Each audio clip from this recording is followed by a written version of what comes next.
can't seem to find.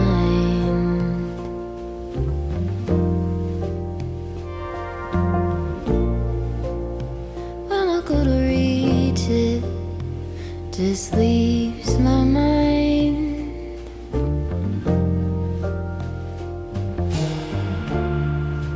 Waking with a note. How could a poem hold the way I see your soul?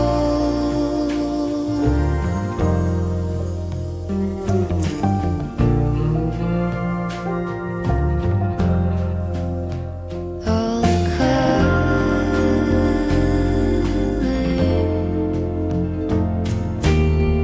all the feeling,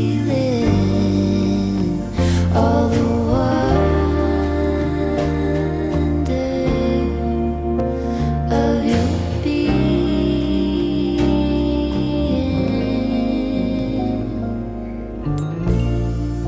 I slip into a cold and step outside. Hello friends, welcome back to those of you who've been here before, and a big hearty welcome if you're new here.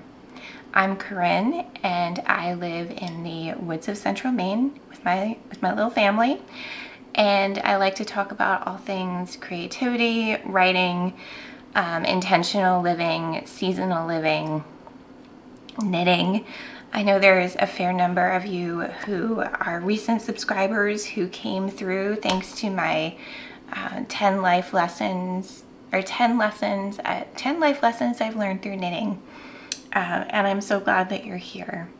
I am a small channel still, and I'm trying to figure out what I like to make for videos. I loved putting that video together, but I also love this kind of vlogging style where I just kind of share my life.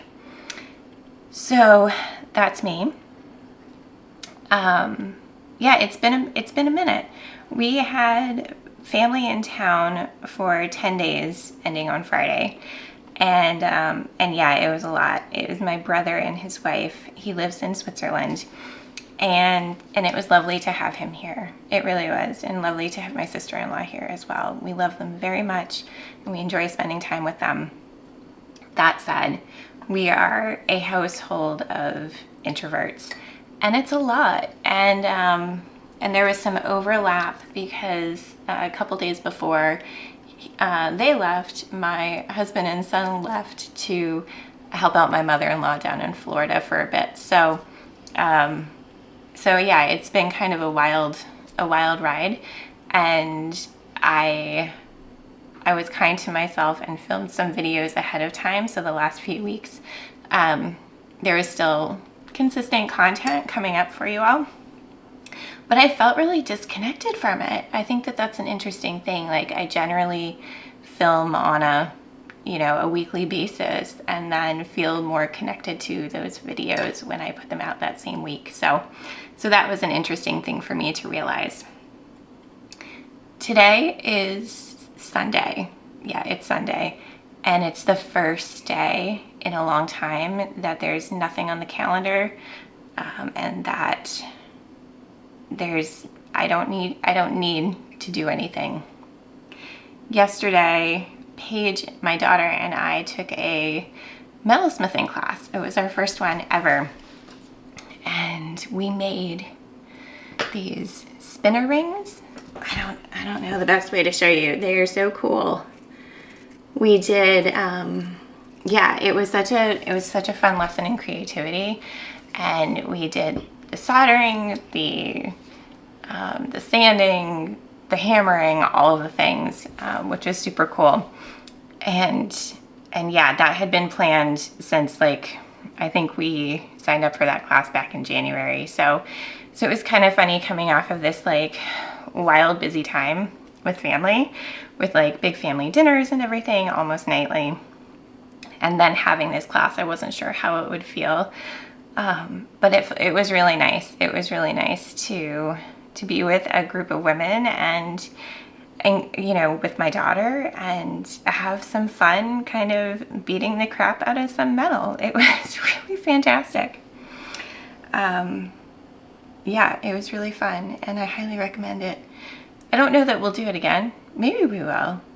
I didn't come home feeling like I need to buy all the metalsmithing equipment or anything. But it was really fun to try. And I think that's the thing, like, it's just really cool to try new things and to have a beginner's mindset in lots of areas.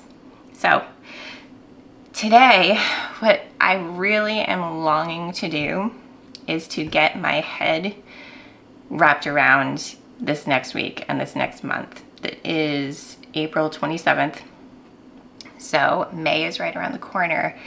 And one of the ways that I like to get ready for the month ahead is to get into my planners and really make sense, because by the end of 1 month, my brain is already spinning with all of the things for the coming month. And instead of just having it all in my head, it feels so good to put it all down. When I was looking for questions from you all, my dear friend Angie, who has a new book out, and I will link it below. Oh, what's the title? All Those Hands Held, I think, by Angela Vincent. It's beautiful, absolutely beautiful. Definitely check it out. I will link below. But she asked how I plan my week. So I thought, not only will I share a little bit about how I plan my month, but how I plan my week, and we'll just get into it. I'm not going to spend a ton of time because my planning is not really pretty. It's not very aesthetic. But I think that's also important to show. There's so many ways that we can get distracted. And I'm not saying that all pretty planners are distracting, but for me, it gets distracting. So mine, like, I make a lot of lists. You'll see it's nothing super fancy. It makes sense for me, but I thought it might help somebody else. So I've got my tea. It is not nearly warm enough here in Maine for tank tops, but this last week I have had an internal heater. So you know, it's all part of it. And I know it's all part of it. So we're just going to embrace it. I've got my tea. I've got my planners ready to go, and we'll just get started. So I hope you'll come along with me and let me know how you plan your week. I'd really love to know. And what helps you to get back into the groove after things like family visits and vacations and that sort of thing. Re-entry can be kind of hard, even if we're not actually leaving our house. So let's get started. Okay, so we are here in my corner bedroom office because you do what you need to do and you make space where you need to make space. And this is my little corner where I do most of my work right now, and I kind of love it. I kind of love it. At first I thought it might be a little distracting when I wake up, or when I just thought it might be distracting, but I haven't run into that. I really like the space, and I think it's tucked away enough in our house so that I feel like I can close the door when I need to and really get to work. So my planning, I start big and I go small. I use a dotted notebook. This is a Lecterm, I think that's how you say it, that I use specifically for my writing notebook. I have a new one every year, and the system works really well to be able to look back so that I can look forward in my planning. I also started using the Hobonichi Cousin. And this is more for like everything in my life, not just writing. And so I use these in combination or in tandem.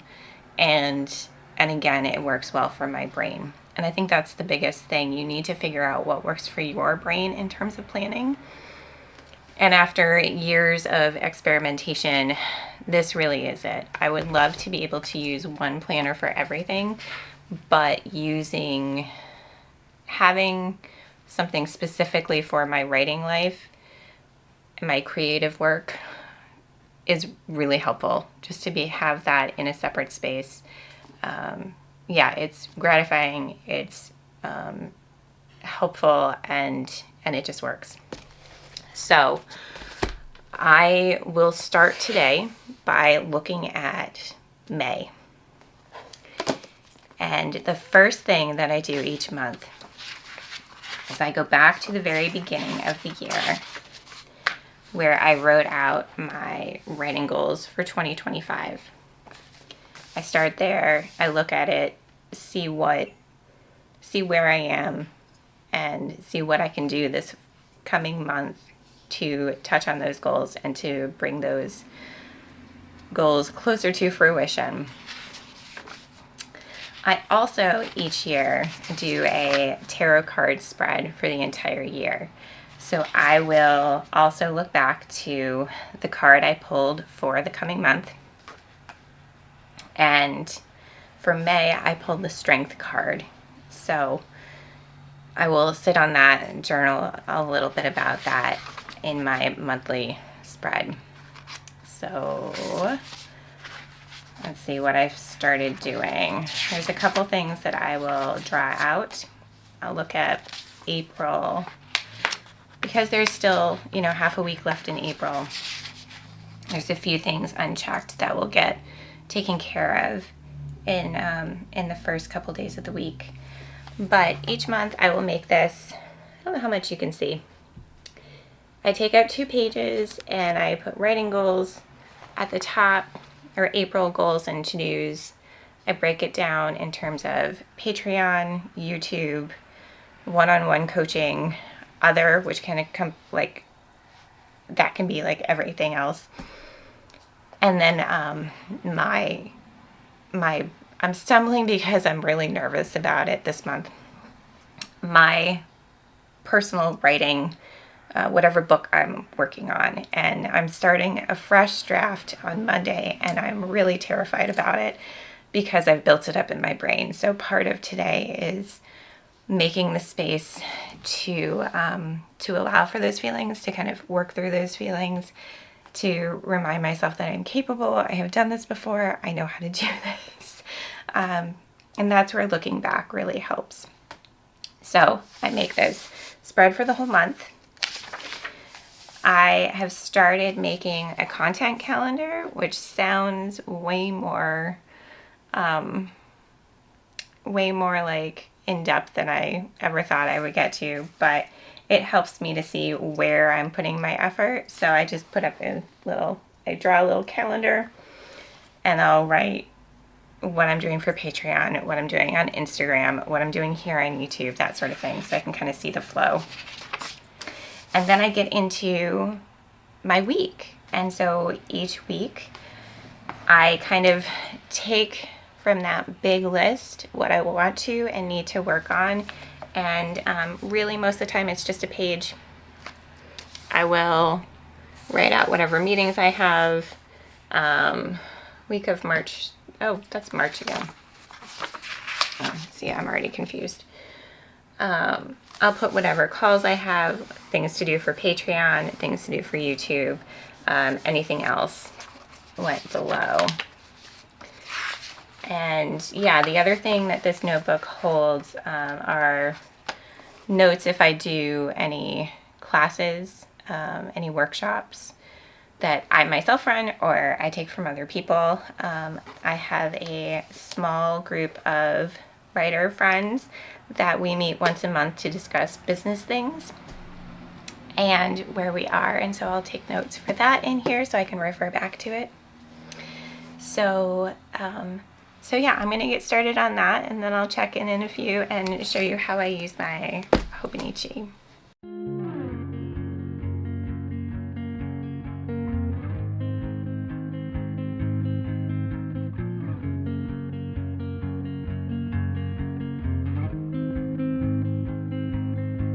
Blue dude, blue moon, kinda mysterious, shaded with someone I'm not really into. Do you need to fix it? Talking bullshit. It's hard to see you in your eyes.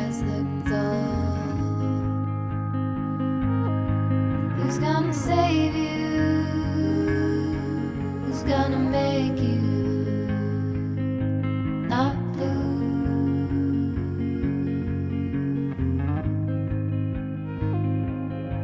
Not blue.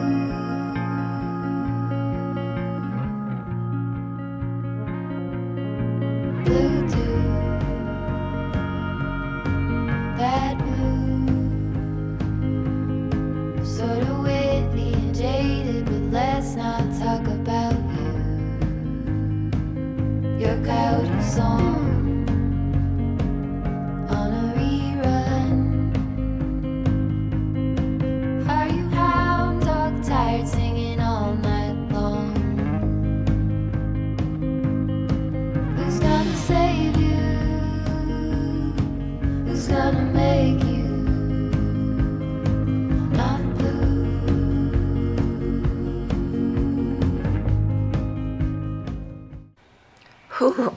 Ooh, ooh. I haven't been talking for a few minutes, you can tell. I feel better already.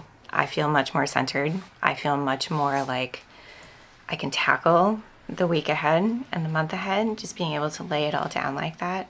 I didn't include everything because there's some clients I work with that I didn't want to put their information or what we'll be doing together on the list for all to see. But yeah, that was pretty much how I do it in my writer's notebook. So one thing I wanted to share with that content calendar that I switched for this month, because I think it's really important when you're drafting a novel or any book to do whatever you need to do to make it fun, to make it rewarding. It is hard work. It is so hard, and it is scary, and it takes so much trust and faith in yourself and the process. If there's anything that I can do to add joy to what I'm doing, I'm going to do it. So instead of just making that content calendar a content calendar, I made it a creation calendar for May. And so what I'll do is I color coded, which is about as fancy as I get, for when I share a newsletter, post on Instagram, YouTube, Patreon, whatever. And then I added a sticker because I love stickers. This novel that I'm working on takes place in a yarn shop. So there's a lot of fiber love. There's a lot of coziness. And I have these stickers that are individual balls of yarn with needles in it. So each day that I work on it, I will put a sticker in the little corner on the calendar. And I think that will make me happy as I go. And it sounds so silly that just a little sticker can be motivating, but it's totally my jam. And it's something inexpensive that I can add to my process to just bring a lot of joy and kindness to myself. One of the things that I put on for this week under the draft was get started and be kind to yourself by showing up. That is a to-do. That is on my list. That is reminding me every time I look at this to be kind to myself, and showing up for the work is being kind to yourself. So I think I will share about getting started on another draft, particularly because this is another iteration. It's not like I'm just revising. I am kind of starting from scratch. So yeah, I think that'll be another video if you all are interested in that sort of thing. So you might have noticed that I did pull out the Hobonichi to look at the calendar when I was drawing up that calendar. And the process for me is really intuitive, kind of. After a while, I've been doing this for long enough that I can look to my Hobonichi to figure out just where we are in the month, what kind of activities there are for my kids, for the household, etc. I didn't need to do that too much for this coming week because it's very much on my mind what we have going on for the week, so I didn't really need to refer. But what I love about the Hobonichi is how many different ways there are to track and plan. And this might seem excessive. You know, it might seem repetitive. It might seem superfluous at times. But for me, writing down things in different places or in 2 different places, kind of affirming. It gives me different points to check in with myself to see what's working. It gives me different points to make sure that I am not necessarily doing the work, but that my mindset is clear about it. I don't know if that makes any sense. Anyway, let me show you how I use it. I don't want to get too up close and personal, but the first thing that they have is this like tracker in the beginning. You can see I've used it throughout the first couple months. I like to check in every month to see what I feel like will serve me for daily habits. There are some things that I don't put in here, but there are some things that I want to try out each month. Like, what was it? January, I wanted to try out doing a screen-free Sunday every week. There was another month where I wanted to try daily meditation again. There was another month where I added in the Calm Journal, which is a daily kind of check-in journal, gratitude sort of thing. That was this past month, actually. You know, I track my workouts and my walks just to really not to be hard on myself. Like, oh, I need to do this every day. On the top, I put like how many days out of the month I would like to do something and see if it works. So it's just information for me to, again, check in with myself. It is so much about checking in with myself. And so I love that these spaces are here to use. And then they have the month at a glance calendar, which I use for all of our appointments family-wide. And then there are weekly spreads. In case you haven't seen this one, there's weekly spreads. And I go back and forth in how I use this. Sometimes the repetition of writing the daily things on the weekly calendar is helpful. I'm finding that I'm not using it in that way right now very much. So I still haven't really thought about what I want to do for May with these weekly pages. I'm going to think on that a little bit more. I might not have a plan by the end of the day, but it's something on my mind. I do like their daily pages. I use them for all sorts of things. There have been times where I've just used it for like a daily journal. That one page of journaling is enough for me. This past month, I've been using it to write some notes. I draw a tarot card every morning, and so I'll jot some notes about it, you know, up on the top. I've tried writing affirmations this month to see how that feels. I haven't had that in my practice as a daily thing for a long, long time. And yeah, I enjoyed it. I'm not sure that that's something I'm going to carry through to May. This calendar is not necessarily as pivotal as my writing one to get my head out of the Sunday scaries. This kind of evolves over the week as whatever I need it to be. What I will do today is probably fill out my to-dos for tomorrow. Maybe. I'm not sure. I'm still feeling my way through things. Yeah. So I'm going to spend a little time with this. I think it's a fantastic resource to have. I find it to be compact. I like the paper quality. It works really well with my Lamy Safari pen. Is it the Safari?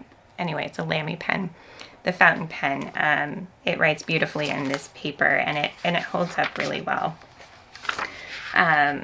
Yeah, there have been times where I use the weekly spread to do like, that's where I would put my tarot notes and that sort of thing. I use tarot cards as a tool of exploration, not as a prediction in any sense. It's another tool for me to check in with myself. And I've said that several times already in the video, but that's really the most important thing with the planning, whether it's creativity planning, whether it's daily life planning, is it's really a pause. It's a place for me to take a breath, reflect, look back, look forward, because even in a quiet life, things get busy. Like the past 2 weeks or so at our house, it's been really busy. And yet I was able to fall back on these practices, to have a few moments in the morning to pick a tarot card, write an affirmation, look at my to-do list, and really center myself. So these practices are to help us. And I think I keep saying that's the biggest thing. It's all the biggest thing. These practices and your journaling and your planning, all of these things should serve you in some way. And if they're not, I think it's time to reflect on that and make some changes. Just like I'm going to do when I think about what I want to put down for my daily things that I'd like to track and how I'd like to use this for the month. So yeah, I'm going to spend some time with this, and then I'll check in with you all again.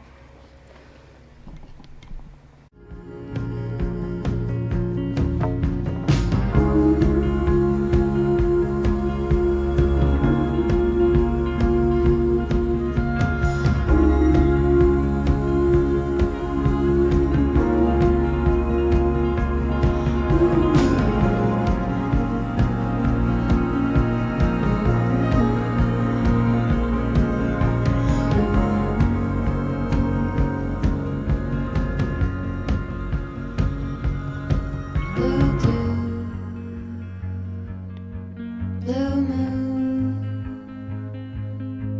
been one or two since I ran into you. Do you need a picture? Well, that gets old. It's hard to take one on your eye. Oh, so that was it. I think I've finished what I wanted to get done for today. My tea has gone cold. It's still delicious, but it's gone cold. The Hobonichi is not set up for the whole month yet. Hi, Darcy. The daily habits I'm still thinking about, and how I want to use the weekly spread I'm still thinking about. For daily habits, I have journal, because I'd like to spend just a few minutes journaling each day. Pull a tarot card, walk, and additional exercise, which I count for anything, whether it's anything beyond a walk, whether it's gardening, lifting weights, anything. And yeah, I'm sure that there's one or two more things I'd like to add, but I'm not positive yet. This week, we're a little bit in flux. Lucas and Finn are scheduled to come back on a certain day, but they might switch it to another day, so I need to keep some things open and flowy. And when that happens, it's especially nice to be able to rely on my writing notebook, and I can ground myself in that. One other thing I will say, I just love these notebooks. The size, Darcy, you want to say hello so badly. You know I'm talking. I love this size notebook. I used one, it's a little excessive, but it helps my brain so much. I use them for various projects. Each project kind of has its own notebook. Let's see. This was the original notebook for this project that I'm currently working on this book. And I've done several drafts, which is why it's especially heartbreaking and hard to get into this next iteration. But these drafts were a learning process and an exploration to figure out what the book actually needs, what the novel actually needs. So this is really what I spent time doing. Again, I love stickers, so I would use stickers for rewards when I would hit certain word counts or anything like that. This is for this new one. I really love this sticker. I don't know if it'll show up. It says, knitting is weaving magic through loops. I think that's really special. I have another notebook for YouTube content. I have other notebooks for my one-on-one counseling. I love to have these containers for words and projects and ideas so that it's easier for me to figure out what I need, where I am, and again, how to move forward. And I think that that's going to be about it. I am wiped. That was a really good exercise in getting my brain ready for the week. If you'd like to hear more about the beginning stages of a draft for a novel and how to get into it, or anything about drafting a novel, I would be happy to talk about it. I have some things planned for myself for this week to try out routine-wise, and I don't mean to be secretive or cagey about it, but I'm just not sure how it's going to feel. And sometimes there's this fine line of like something in your head that is kind of magical and hopeful, and when you're just not sure about it, you feel a little protective, you don't quite want to say it out loud. I think you all probably know what I'm talking about. So I'm going to try things out this week and see how they feel, see what it feels to get back into it. But yeah, if you're curious about that process, please let me know in the comments. Writing is so personal, and everyone's processes are so different and unique, and yet there's similarities throughout. So I think it's an interesting topic. I am going to put everything away, clean up my desk a little bit, and maybe sit down with a book or some knitting and enjoy the rest of this quiet, rainy Sunday. I wish you well. I'm so thankful that you're here. And yeah, I hope this was helpful, or at least a little bit interesting. So take care, friends, and I will see you soon.